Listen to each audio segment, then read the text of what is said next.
Bismillahirrahmanirrahim. Assalamualaikum warahmatullahi wabarakatuh. Indah berbalam siawan petang berarak di celah pepohon ara. Pemanis kalam selamat datang, awal bismillah pembuka bicara. Saya Mustakimah binti Muhammad Mustafa selaku moderator forum bual bicara ilmiah di bawah tajuk Perbezaan Sistem Sosial Islam dan Bukan Islam. Tanpa melengahkan masa lagi, saya ingin memperkenalkan 3 orang ahli panel yang tidak asing lagi bagi kita. Baiklah, di sebelah kanan saya yang segak bergaya, ahli panel yang pertama, Saudari Nurul Atifah binti Muhammad Asri yang merupakan seorang guru di Sekolah Kebangsaan Seri Inas. Beliau telah mendapat pendidikan awal di Sekolah Menengah Kebangsaan Agama Kedah, seterusnya melanjutkan pembelajaran tinggi di Universiti Malaya dalam jurusan Syariah Islamiyah. Beliau telah berkhidmat lebih kurang 10 tahun dalam bidang perguruan. Selamat datang saya ucapkan. Terima kasih Puan Moderator. Seterusnya, ahli panel yang kedua berwajah manis, ayu penampilannya iaitu Saudari Fatimah Izzati binti Al-Fazilah yang merupakan seorang guru Kebangsaan Seri Kota. Beliau telah bersekolah di Kolej Islam Kelang dan menyambung pengajian di Universiti Islam Antarabangsa dalam bidang Bahasa Arab. Beliau telah berkhidmat selama 12 tahun dalam bidang perguruan. Selamat datang saya ucapkan. Terima kasih Puan Moderator. Seterusnya, ahli panel yang ketiga, senyuman manis yang tidak lekang di wajahnya, Saudara binti Abdul Razak yang merupakan seorang guru di Sekolah Kebangsaan Syed Ali. Beliau telah bersekolah di Sekolah Menengah Agama Persekutuan Kajang dan menyambung pengajian di Universiti Kebangsaan Malaysia dalam bidang usuluddin. Beliau telah berkhidmat selama 10 tahun dalam bidang perguruan. Selamat datang saya ucapkan. Terima kasih Puan Moderator. Ahli panel dan sidang hadirin yang dirahmati Allah sekalian, tajuk kisarkan mengenai sudut pandang perbezaan sistem sosial Islam dan bukan Islam. Baiklah, sebelum kita pergi dengan lebih jauh, izinkan saya menerangkan terlebih dahulu berkaitan tajuk forum kita pada hari ini. Seperti yang diketahui, sistem sosial merupakan suatu elemen penting dalam kehidupan seseorang individu. Jika diamati, definisi sosial secara amnya membawa maksud pergaulan serta perhubungan antara manusia demi melestarikan sebuah kehidupan bermasyarakat yang teratur. Kemahiran bersosial yang baik perlu ada pada diri seseorang individu dan ianya perlu dibaiki dari masa ke semasa. Antara aspek sosial yang menjadi keutamaan dalam masyarakat termasuklah cara pergaulan, budaya pemakaian, urusan jual beli dan lain-lain lagi. Justru tidak disangka lagi aspek sosial amat dititik beratkan dalam kehidupan setiap individu, malah ianya menjadi tonggak utama demi kemenjadian akhlak manusia. Sidang hadirin sekalian, apakah definisi sistem sosial Islam dan apakah perinciannya? Bagi menjawab persoalan pertama ini, saya serahkan kepada ahli panel yang pertama. Dipersilakan. Terima kasih Saudari Moderator atas soalan yang diajukan. Assalamualaikum dan salam sejahtera kepada sidang hadirin yang dihormati. Merujuk kepada soalan Saudari Moderator, apakah yang dimaksudkan dengan sistem sosial Islam dan apakah perinciannya? Baiklah, bagi menjawab soalan yang dikemukakan itu, saya ingin menjelaskan terlebih dahulu apakah yang dimaksudkan dengan sistem sosial Islam. Sidang hadirin yang dikasihi, sistem sosial Islam merupakan satu sistem yang mengawal dan memberi panduan berkaitan cara manusia berhubung antara satu sama lain untuk mencapai kehidupan yang bermasyarakat, yang harmoni dan aman. Dalam arti kata lain, pergaulan dan hubungan sesama manusia mengikut batas-batas yang telah ditetapkan oleh syarak demi kesejahteraan bersama. Sistem sosial Islam ini merupakan salah satu sistem yang paling terbaik untuk dipraktikkan oleh umat manusia dalam kehidupan seharian. Hal ini demikian kerana Islam merupakan sebuah agama yang syumul serta mempunyai pelbagai keistimewaan yang dapat membawa kepada kesempurnaan Islam. Sidang hadirin yang dihormati, seterusnya mari kita kupas dengan lebih terperinci mengenai ciri-ciri bagi sistem sosial Islam pula.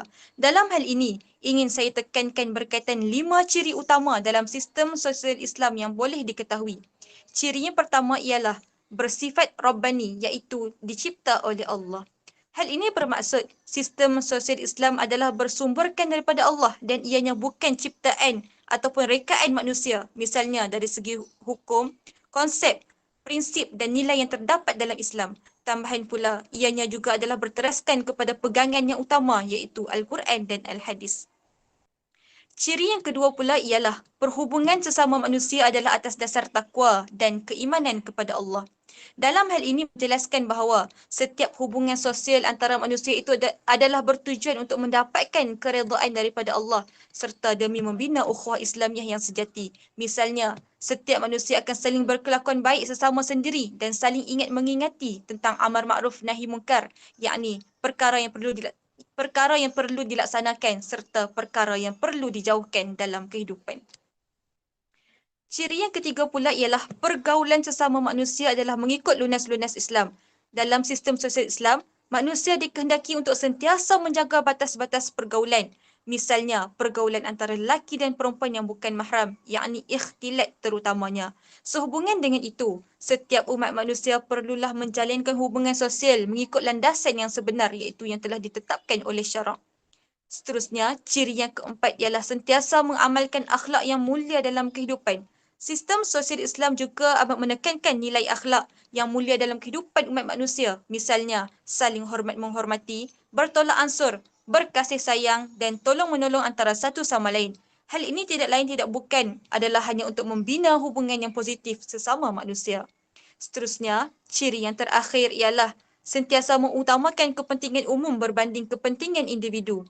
Dalam hal ini, Islam menyuruh kita agar sentiasa memikirkan kepentingan orang sekeliling dalam kehidupan seharian dan janganlah hanya mementingkan diri sendiri.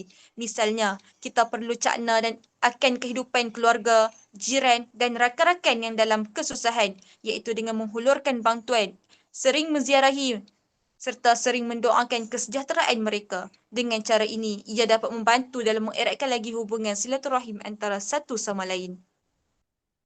Sidang hadirin yang dikasihi, di samping itu, suka untuk saya jelaskan dari manakah sumber utama sistem sosial Islam ini. Secara dasarnya, sumber yang paling utama bagi sistem sosial Islam adalah berteraskan Al-Quranul Karim, yakni kalamullah yang diturunkan kepada Nabi Muhammad melalui perantaraan malaikat Jibril untuk membimbing manusia ke jalan yang benar demi kebahagiaan mereka dunia dan akhirat. Seterusnya, sistem sosial Islam juga adalah berteraskan Al-Sunnah, yakni segala perbuatan, perkataan dan pengakuan Rasulullah tentang sesuatu perkara yang melibatkan hukum Islam. Seterusnya, bersumberkan Al-Ijma', yakni persepakatan para ulama' mujtahid. Seterusnya, Al-Qiyas, iaitu menyandarkan hukum bagi sesuatu perkara baru kepada sesuatu perkara yang telah termaktub hukumnya di dalam Al-Quran dan Al-Sunnah. Baiklah. Hal ini jelas menunjukkan bahawa sistem sosial Islam yang perlu kita amalkan ini adalah berteraskan daripada sumber yang kukuh dan boleh dipercayai. Akhir sekali, ingin saya jelaskan bahawa sistem sosial Islam ini sudah tentu mempunyai tujuan dan matlamatnya yang tersendiri. Antaranya ialah untuk mendapatkan keredaan dan kerahmatan daripada Allah. Seterusnya, untuk merealisasikan keadilan sosial kepada semua umat manusia. Seterusnya, untuk melaksanakan hak dan tanggungjawab dengan sebaik mungkin dan untuk mencapai kesejahteraan dan keharmonian hidup bersama. Akhir sekali adalah untuk memupuk ukhuwah Islamiah tanpa mengira agama, bangsa dan latar belakang kehidupan. Justru itu, jelaslah bahawa sistem sosial Islam ini amat penting untuk dipraktikkan dalam kehidupan seharian demi mencapai keredaan dan kerahmatan daripada Allah sekaligus dapat membina hubungan baik sesama umat manusia. Setakat ini sahaja daripada saya. Wallahu a'lam. Terima kasih diucapkan kepada Ustazah Atifah. Sidang hadirin, demikian tadi penjelasan yang panjang lebar tentang definisi sistem sosial Islam beserta perinciannya. Sungguh bersemangat dan sangat jelas cara penyampaian saudari ahli panel pertama. Seterusnya, saya mohon penjelasan daripada ahli panel kedua, iaitu saudari Izzati tentang persoalan apakah takrif bagi sistem sosial bukan Islam dan apakah pula ciri-cirinya. Baiklah, terima kasih saudari moderator atas soalan yang diajukan. Sebelum mengupas dengan lebih lanjut mengenai takrif dan ciri-ciri bagi sistem sosial bukan Islam ini, sukalah saya menyampaikan serangkap pantun yang berbunyi, Pergi ke pasar membeli ikan, ikan dibeli di pasar sakan. Sistem sosial bukan Islam kita bincangkan. Ayuh sama-sama kita dengarkan.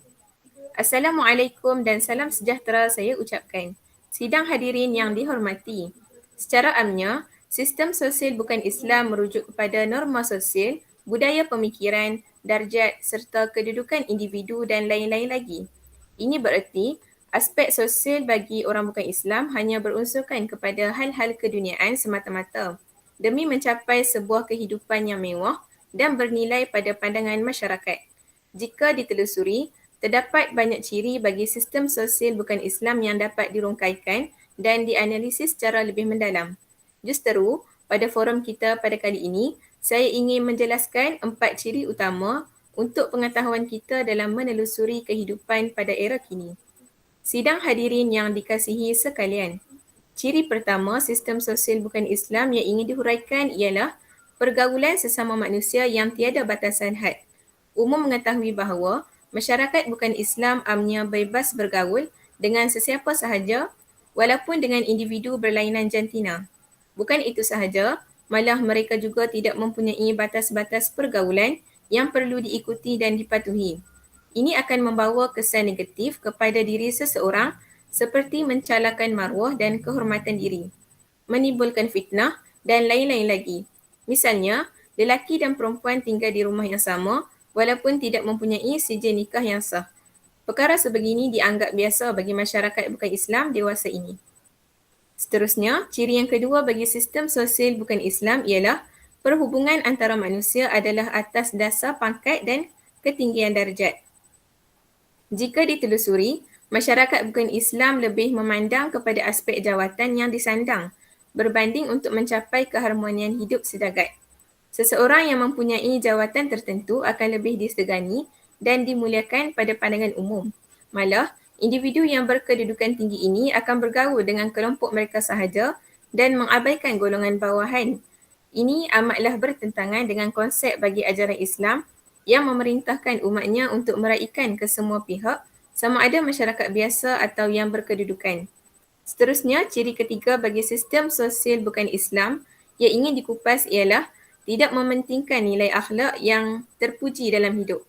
Secara amnya, akhlak merupakan suatu elemen penting yang perlu diterapkan dalam diri seseorang kerana ianya melambangkan kepribadian individu, sama ada baik maupun sebaliknya. Akhlak yang baik akan memandu seseorang ke arah kebaikan, manakala akhlak yang buruk hanya mengundang ke arah kebinasaan, seterusnya merugikan diri sendiri. Namun begitu, masyarakat bukan Islam tidak menjadikan akhlak sebagai tunjang utama yang perlu dititik beratkan dalam menjalani urusan kehidupan. Budaya sebegini sudah sebati dalam pemikiran mereka. Oleh kerana itu, timbul pelbagai permasalahan seperti kurangnya adab dengan orang yang lebih tua, pergaulan bebas berlaku di merata-rata dan seumpama dengannya. Ciri keempat sistem sosial bukan Islam ialah mengutamakan kepentingan individu berbanding kepentingan sejagat. Jika diamati, mereka lebih cenderung untuk memelihara kepentingan diri sendiri dalam setiap perbuatan dan tindak tanduk kehidupan seharian. Ini mengundang kepada sikap riak, sombong, mementingkan diri sendiri dan sebagainya. Sebagai contoh, dalam konsep kejiranan, seperti yang diketahui, orang bukan Islam tidak menghiraukan keadaan kawasan kejiranan mereka. Terdapat pelbagai masalah yang timbul seperti sering membuat bising, tidak bertegur sapa dan tidak melawati jiran yang sakit. Keadaan sebegini amat ditegah dalam ajaran agama Islam kerana jiran adalah orang yang terdekat dan perlu saling menghormati antara satu sama lain. Hubungan yang baik dengan jiran perlu dijalinkan agar dapat mewujudkan suasana yang harmoni dan pada masa yang sama mampu mengelakkan sebarang permusuhan. Justeru, dapat diketahui bahawa sistem sosial bukan Islam lebih mementingkan aspek keduniaan tidak seperti sistem sosial Islam yang menitik beratkan keseimbangan antara dunia dan akhirat. Baiklah, saya rasa setakat itu dahulu pencerahan saya berkaitan definisi dan ciri-ciri sistem sosial bukan Islam yang ingin dikongsikan. Saya serahkan semula kepada saudari moderator. Baiklah, terima kasih diucapkan kepada Ustazah Izzati atas pencerahan yang sebentar tadi. Tidak menafikan sememangnya terdapat pelbagai ciri bagi sistem sosial bukan Islam yang dapat diketengahkan. Sungguh terperinci ya perkongsian daripada saudari panel kedua kita.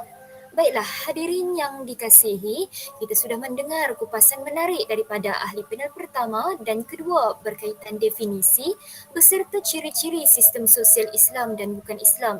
Seterusnya, saya ingin ajukan persoalan kepada ahli panel ketiga kita, iaitu apakah perbezaan yang dapat dilihat daripada kedua-dua sistem sosial ini. Bagi merungkai persoalan pada kali ini, saya serahkan kepada ahli panel ketiga. Dipersilakan. Terima kasih kepada saudari moderator atas pertanyaan yang cukup baik sebentar tadi. Bagi menjawab soalan yang dikemukakan, sukalah saya untuk mulakan perkongsian saya dengan serangkap pantun. Cantik berseri si anak Pak Man, memetik bunga di halaman. Perbezaan sistem sosial topik perbincangan. Mari sama-sama kita kupaskan. Baiklah sidang hadirin yang dihormati sekalian, secara umumnya sistem sosial Islam dan bukan Islam merupakan suatu proses yang sama di mana ianya memerlukan komunikasi dua hala di antara dua pihak bagi menerima atau menyampaikan sesuatu maklumat. Namun demikian, dalam hal ini terdapat beberapa perbezaan yang wujud di antara kedua-dua sistem sosial yang menjadikan ianya berbeza di antara satu sama lain. Pertama, perbezaan sistem sosial Islam dan bukan Islam adalah sistem sosial Islam berasaskan Al-Quran dan Hadis. Sebagaimana kita ketahui bahawa Al-Quran dan Hadis merupakan panduan utama umat Islam dalam kehidupan. Jadi, amat penting bagi seorang individu berpegang teguh dengan segala hukum yang telah ditetapkan oleh Allah dan menjauhi segala larangannya. Jika kita lihat sistem sosial dalam komuniti umat Islam itu sendiri, ianya menggalakkan umat Islam agar sentiasa bertaaruf dan saling mengenali antara satu sama lain bagi menjalinkan hubungan yang erat sesama manusia. Hal ini dinukilkan dalam surah Al-Hujurat ayat 13 yang bermaksud, "Wahai manusia, sungguh kami telah menciptakan kamu dari seorang lelaki dan perempuan, kemudian kami jadikan kamu berbangsa-bangsa dan bersuku-suku agar kamu saling mengenal. Sesungguhnya yang paling mulia di antara kamu di sisi Allah ialah orang yang paling bertakwa." Namun demikian, proses sosial ini amat menitik beratkan had pergaulan antara manusia, terutamanya komunikasi antara individu yang berlainan jantina. Hal ini bagi mengelakkan berlakunya perkara maksiat yang boleh mencemarkan maruah dan kehidupan umat Islam. Sebagai contoh, dalam surah Al-Isra ayat 32, Allah telah menjelaskan ayat yang berkaitan dengan larangan mendekati zina. Maksudnya, dan janganlah kamu mendekati zina. Yakni zina itu sungguh sesuatu perbuatan yang keji dan suatu jalan yang buruk. Daripada ayat ini jelas menunjukkan bahawa sistem sosial Islam amat memelihara batasan pergaulan dalam kehidupan seharian dan ianya berlaku berpandukan Al-Quran dan Hadis. Namun begitu, mari kita meninjau pula sistem sosial bukan Islam. Sistem ini bersifat terbuka dan universal. Orang bukan Islam bebas bergaul dengan sesiapa sahaja yang mereka kehendaki tanpa wujudnya batas pergaulan.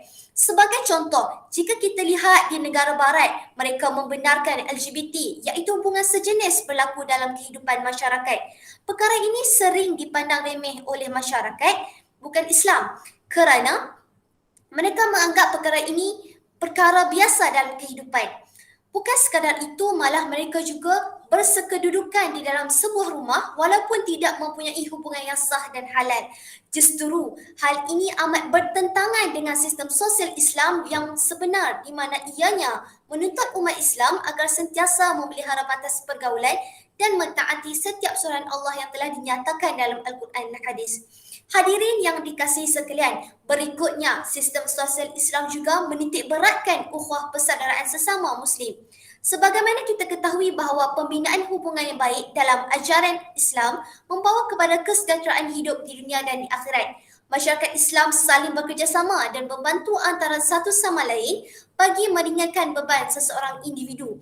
Misalnya, hal ini sinonim dengan tuntutan rukun Islam yang keempat, iaitu menunaikan zakat. Umat Islam dituntut untuk membayar zakat bagi membantu golongan asnaf atau orang yang lebih memerlukan kewangan untuk sara hidup di samping mensucikan diri daripada akhlak yang buruk.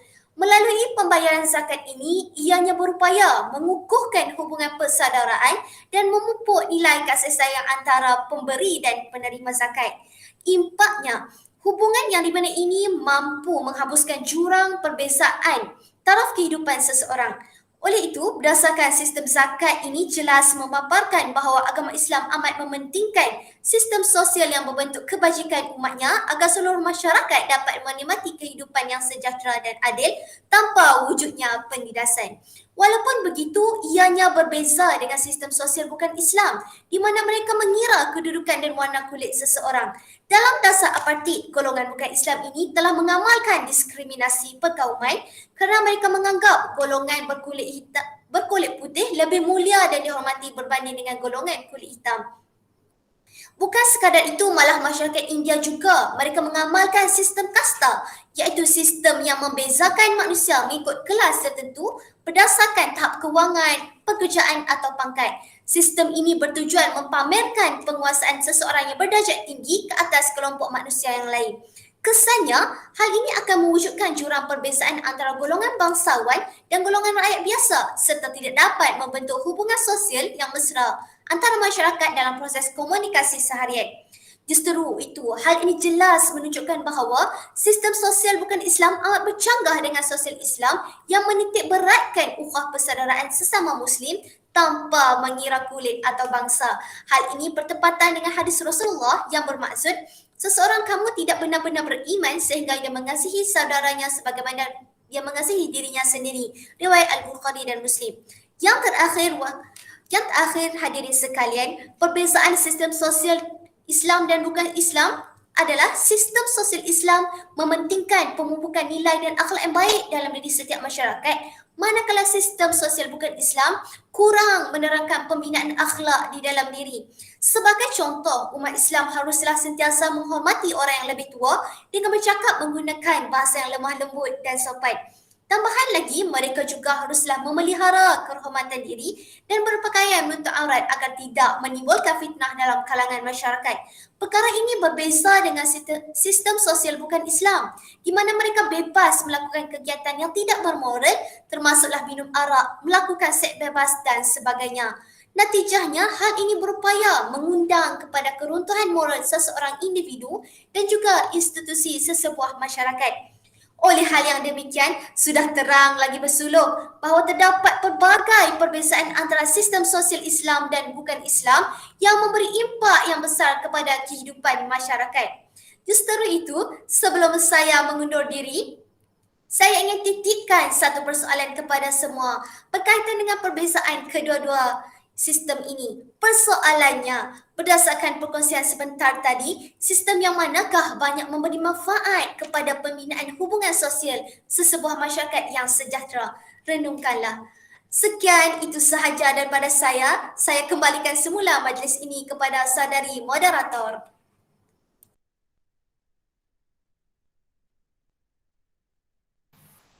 Terima kasih atas pencerahan panjang lebar yang diberikan oleh Ustazah Adila sebentar tadi. Tidak dinafikan, sistem sosial Islam dan bukan Islam mempunyai banyak perbezaannya. Namun begitu, sebagai umat Islam, kita mestilah mengamalkan nilai yang diterapkan oleh ajaran agama Islam yang sebenar agar mendapat keredaan dan kesejahteraan hidup di dunia dan di akhirat.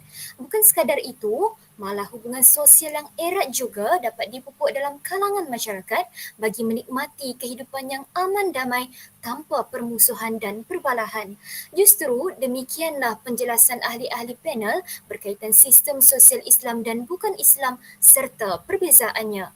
Terima kasih saya ucapkan kepada tiga ahli panel kita pada hari ini kerana sudi hadir meluangkan masa bagi berkongsi pandangan masing-masing berkaitan sistem sosial Islam dan bukan Islam.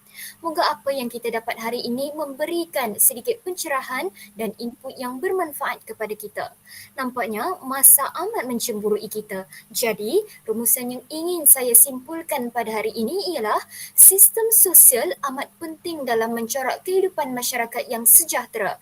Justru itu, umat Islam perlulah mengamalkan sistem sosial Islam yang telah digariskan demi memacu kehidupan bermasyarakat yang tenteram dan harmoni. Baiklah, sebelum kami mengundur diri, terimalah serangkap pantun daripada saya. Tuailah padi antara masak, esok jangan layu-layuan. Intailah kami antara nampak, esok jangan rindu-rinduan. Salam hormat sehingga kita bertemu lagi.